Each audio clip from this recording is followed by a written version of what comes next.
Italian Football Podcast. Staying on strikers now. So many transfer stories at the moment. So Rasmus Hojlund, Manchester United have already agreed personal terms with Hojlund. We know that Hojlund wants to make the move. He's made that very clear. Now this week it's accepted by everyone that Manchester United are going to make an official bid for Hojlund this week. So the question is, it seems like Atalanta have already found their replacement for Hojlund as well, and that's El Bilal Touré of Almeria, although they face competition from Everton. So it looks like, Atalanta are accepting that Hojlund, there's a good chance he is going to leave for Manchester United. The question is, though, what should the transfer fee be? How much should Atalanta be asking for? Because we've seen different numbers go around for this. We originally, it seemed like United were going to kind of bid around 35, 40 million. But that was deemed way too low, and that Atalanta were looking for more around about 60. But then we've seen recently that actually Atalanta are now actually asking for more, closer towards 70, 80 million. So, we don't know. We'll see later this week when the bid comes in what they're asking for and what United are prepared to pay. But how much do you think how much do you think he's worth, and how much do you think Atalanta should charge United for? I think this is so difficult to talk about because we're talking about a player who's really only had one good season. He's still very young, incredible talent. All of that is true. But, usually, based on the transfer window, I'd say Vlahovic for how much he joined Juve for. That's where I'd probably charge for Hojlund. So you're talking 70 to 80 with add-ons and bonuses. Yeah, something like that. That's where you get, if you go, that's the level you're at if you're trying to usually for these kind of young strikers, that kind of mode.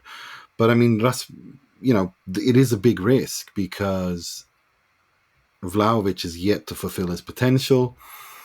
That's what I mean. The Vlahovic is almost like a warning because Vlahovic had achieved more and had been playing for much longer than Hojlund at this level. Vlahovic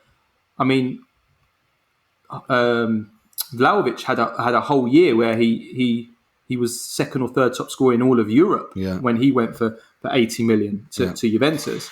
Whereas Hojlund, you say he had one season, he's really only had half a season because if you look at his numbers, virtually all his goals, nearly all of his goals, even though you could clearly see there was some big talent there in the first half of the season, all of his actual tangible achievements came in 2023. He's been on fire in 2023. He scored 15 goals in 2023 for Atalanta and for Denmark, and you can see.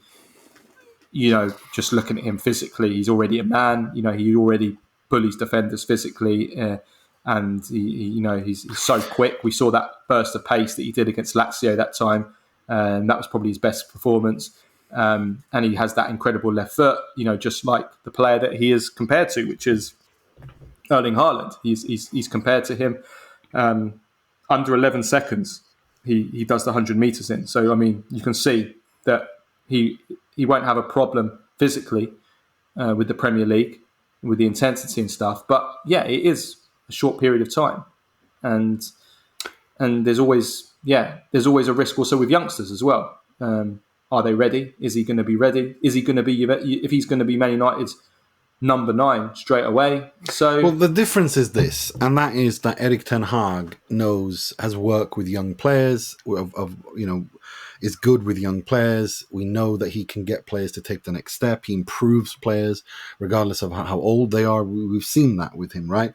So I think that's one thing that I think is that is comforting if you're Manchester United. For Atalanta, they know how to skin and fleece Premier League clubs. And they know how to skin and fleece anyone who wants to buy their players, period. But I'm starting to wonder if the jig is up soon because, between Kulusevski and the other Swede, whose name eludes me now, when he went to United, what's his name? Diallo. Oh, No. Elanga, Anthony Elanga. Yeah, I mean, Yeah, he's being sold. He's on the brink of being sold. well, Pretty much, exactly. He's yeah. not been very, very good, has he? I never rated him, to be honest with you. I never got the fuss of him. He's a classic example of a youth merchant that just because he's young, everybody suddenly rates them.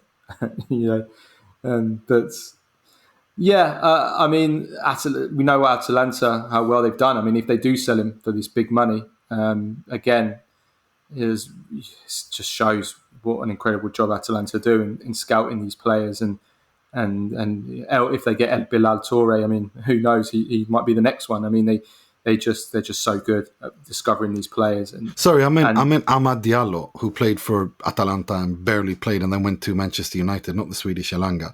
But Amad Diallo was sold to United for 40 million. Yeah, and he'd only played about 270 minutes of senior This is football. what I mean. Like, they know how to fleece clubs for talent. But it's also, and I was discussing this the other day separately, is that, Atalanta, Gasperini is a system-based coach. Yes, and there is always the risk with system-based coaches that players only play well in their system, and they don't. I mean, I don't think it will be the case for Hojlund. We've seen how well he's done for Denmark, and he's been on fire for Denmark as well. He doesn't come across as a system-based player at all.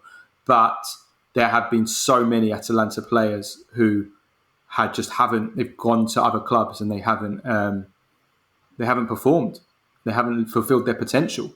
Once they've left Atalanta, you can go through so many. Gagliardini, Robin Gosens. Amad Diallo is another one, isn't he? Frank Kessié, even for a while, and even Kessié probably hasn't reached the sky high. I mean, he hasn't done it at Barcelona. Okay, did well with Milan and winning the Scudetto with them, but even he, Cristante, Mancini. I mean, Mancini's only now. Gianluca Mancini's only now coming into it. Gagliardini, Romero, I get as well. I mean, he's been decent at Tottenham, and he obviously did very well for Argentina. But even he hasn't fulfilled as well. Yeah. So I mean, there's that as well. I do think he's an incredible talent, though, and the fact that let's not undersell him again. But Atalanta won't know. Atalanta, no, they don't. They know how. They know how to sell players, and they know how to charge for their players, and they don't. And they care. don't need to sell as well. They're profitable. Yeah, they are. They run really, really well. I mean, I think you said it best when you described them pound for pound, the best run club in the world, and I think that's a very, very good way to describe it.